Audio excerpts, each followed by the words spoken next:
ஸ்ரீ மகாபெரிவா திருவடிகளே சரணம். ஹரஹர சங்கர ஜெய் ஜெய் சங்கர. எவ்வளவு பெரிய பூஜை புனஸ்காரங்களை நம்ம வீட்டில் பண்ணிட்டு வந்தாலும் ஏதாவது ஒரு காரணத்தினால நம்மளோட வருமானம் தடைப்பட்டுட்டே இருந்திருக்கோம். இதுக்காக நாம் ஜாதகம் பார்த்து நிறைய பரிகாரங்களை பெரிய அளவில் பணம் செலவழித்து பண்ணியிருப்போம். ஆனால் பலன் இருந்திருக்காது. நம்ம வீட்டில் மகாலட்சுமி ஏன் தங்க மாட்டேங்கிறாங்கிற குழப்பம் சிலருக்கு இன்னி வரைக்கும் இருக்கத்தான் செய்யறது. நம்ம வீட்டில் ஏற்படுற எல்லா விதமான பிரச்சனைக்கும் மூல காரணமாக இருக்கிற ஒரு விஷயம் என்னென்னா, அது பெரும்பாலானோருக்கு பணமாக தான் இருக்கும். அந்த பணம் நம்ம வீட்டில் நிரந்தரமாக தங்கணும்னா அதுக்கு முதல்ல நம்ம குலதெய்வத்தோட ஆசீர்வாதம் நமக்கு முழுசாக இருக்கணும். நிறைய பேர் குலதெய்வ வழிபாட்டை மறந்துடுறா. அதாவது வருஷத்துக்கு ஒரு தடவையோ இல்லை 2 தடவையோ குலதெய்வ கோவிலுக்கு போய் வழிபாடு பண்ணுறதுங்கிறது நல்ல விஷயந்தான். இது ஒரு பக்கம் இருந்தாலும் தினமும் நம்ம வீட்டில் அந்த குலதெய்வத்தை நினச்சி வழிபடுறோமான்னு சொன்னால் நிறைய பேர் இல்லைன்னு தான் பதில் சொல்லுவா. குலதெய்வத்தை நினச்சி நம்ம வீட்டில் ஒரு தீபம் ஏற்றினா கூட போகிறோம். குலதெய்வம் பரிபூர்ணமாக சந்தோஷப்பட்டு ஆசீர்வாதம் பண்ணும். மண்ணால் செய்யப்பட்ட ஒரு அகல் விளக்கில் 1 ரூபாய் நாணயத்தை போட்டு இலுப்பை எண்ணெய் ஊற்றி 2 திரிகளை ஒன்றா சேர்த்து திரித்து கிழக்கு பக்கம் பார்த்து உங்கள் வீட்டு பூஜை அறையில் வச்சு தீபம் ஏற்றணும்.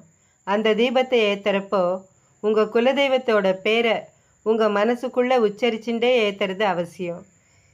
இந்த தீபம் உங்கள் குலதெய்வத்துக்கு மட்டும் அப்படிங்கிற எண்ணத்தோடு ஏற்றணும். இந்த தீபத்தை உங்களால் முடிஞ்சால் பிரம்ம முகூர்த்த நேரமான கார்த்தால 4 மணிலேருந்து 5:30 மணிக்குள்ளே ஏற்றுறது ரொம்ப சிறந்தது. முடியாத பட்சத்தில் கார்த்தால 7 மணிக்குள்ளேயாவது இந்த தீபத்தை ஏற்றிடுங்கோ. இலுப்பை எண்ணெய்க்கு எல்லா தெய்வங்களோட சக்தியையும் ஈர்க்கிற தன்மை இருக்குது. சிவன் கோவில்களில் பெரும்பாலும் இலுப்பை எண்ணெயில் தான் விளக்கேற்றுவா. குத்து விளக்கில் இலுப்பை எண்ணெய் ஊற்றி வெள்ளைத்திரி போட்டு வெள்ளிக்கிழமை அன்னைக்கு பிரம்ம முகூர்த்தத்தில் விளக்கேற்றினா அஷ்டலக்ஷ்மியோட அருள் கிடைக்கும். இதே மாதிரி மஞ்சள் திரி போட்டு விளக்கேற்றினா குபேரனோட அருள் கிடைக்கும். சிகப்பு திரி போட்டு விளக்கேற்றினா நம்மளோட கடன் தொல்லையெல்லாம் போயிடும்.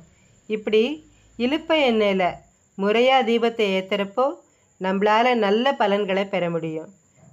எந்த தெய்வத்தை எப்படி வழிபட்டாலும் சரி, வழிபடலைன்னாலும் சரி, நம்ம வீட்டு குலதெய்வத்தை மறந்து கூட தயவு செஞ்சு மறந்துடாதீங்கோ.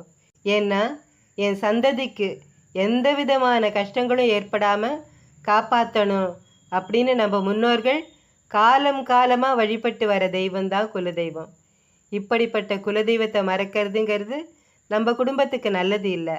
அதனால் குலதெய்வத்தை நாம் வீட்டில் விளக்கேற்றி நிரந்தரமாக நம்ம கூட தங்க வச்சுட்டா அதுக்கப்புறம் நாம் எதுக்காகவும் கவலைப்பட வேண்டாம்.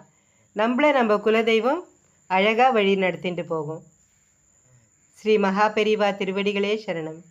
ஹரஹர சங்கர ஜெய் ஜெய் சங்கர. காஞ்சி சங்கர காமகோட்டி சங்கர.